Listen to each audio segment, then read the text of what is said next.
Ils peuvent parfois s'endetter à hauteur de centaines de milliers de francs, les joueurs pathologiques. Et cela ne concerne pas seulement les casinos, mais aussi les tactilos, ces machines de la loterie romande que l'on trouve dans certains bistrots. Les milieux de la prévention demandent des mesures qui ont été balayées hier en commission à Berne. Linda Bourget. Des milliers de francs perdus en quelques heures. Depuis des années, c'est la routine infernale de cet homme. Un accro au tactilo, comme on dit, ces machines de la loterie romande que l'on trouve dans des centaines de bistrots.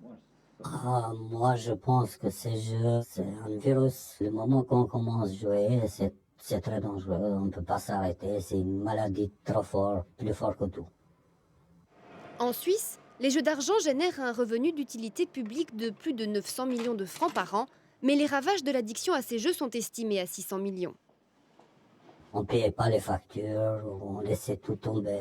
Ou même si on avait besoin pour manger, on s'en foutait. Là, dans le jeu, quand on est dans le jeu, il n'y a rien d'autre. Tout, j'ai mis tout. Donc au total, ça faisait à peu près. 1 million. Moi, personnellement, j'ai mis 1 million. Et il n'est pas le seul à avoir sombré dans les dettes à cause de ces machines.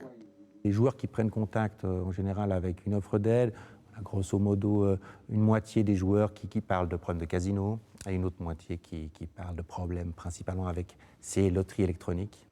Le nombre de joueurs problématiques est faible, à peine 1 à 2% de la population. Mais comme ils perdent énormément d'argent, ils génèrent une part importante des revenus des jeux, estimés en moyenne à 40%. Près de la moitié des revenus du jeu, en fait, on les prend dans la poche de gens qui ont des graves problèmes de santé, des problèmes sociaux, des problèmes financiers. Et donc là, il y a une question éthique qui se pose.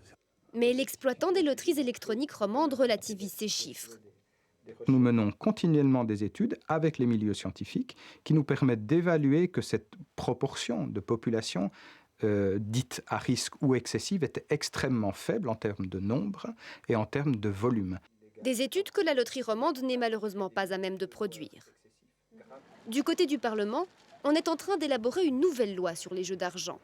Les milieux de la prévention espèrent y glisser un contrôle d'accès à ces machines, mais la loterie romande estime que le statu quo est satisfaisant. Du point de vue de nos détaillants, il est clair que nous les formons, nous les informons à détecter ces joueurs et à faire en sorte que ces joueurs cessent de jouer et se dirigent vers des organismes de soins que par ailleurs nous contribuons à financer. Ce qui est délicat, c'est que le patron de bistrot qui assume cette responsabilité reçoit une commission proportionnelle aux ventes de ces automates et en moyenne, celle-ci atteint près de 2000 francs par mois. Il y a clairement une contradiction entre le fait de vouloir gagner de l'argent avec les jeux et le fait d'avoir une obligation légale de les protéger les joueurs. Les spécialistes de l'addiction rêvent d'une commission de prévention pour superviser ce type de méthode, mais celle-ci a disparu du projet de loi sur les jeux d'argent. Alors Linda Bourget, justement, le Parlement discute de ce projet de loi sur les jeux d'argent, mais malgré la situation que vous décrivez dans votre sujet, les milieux de la prévention ont quand même peu de chances d'être entendus. Ah oui, alors en tout cas, c'est mal parti pour eux, parce que la commission de prévention évoquée dans le sujet, eh bien, elle a été balayée hier par la commission compétente du Conseil des États, tout comme l'idée d'introduire un contrôle d'accès à ces loteries électroniques ou encore celle de taxer les revenus des jeux des casinos pour contribuer à financer la prévention, un petit peu comme ce qui se fait avec l'alcool ou avec le tabac. Et ce qu'il faut dire, c'est que cette loi, c'est un véritable exercice d'équilibrisme, parce que d'une part, elle doit protéger les joueurs, ça c'est dans le texte qui a été voté par le peuple en 2012, mais d'autre part, elle ne doit surtout pas tuer la poule aux œufs d'or et les jeux d'argent, c'est vraiment ça. Si on prend la seule loterie romande, eh bien chaque année, des milliers d'associations bénéficient de son soutien, que ce soit dans le domaine du sport, de la culture, de la formation, de l'action sociale, et donc évidemment, si on remet en question une partie de ces revenus, eh bien ça concerne beaucoup de gens. Alors, les débats au Parlement seront peut-être animés, mais a priori, eh bien, tout sera fait pour ne pas entraver d'une manière ou d'une autre les recettes générées par ces jeux d'argent. Merci beaucoup Linda.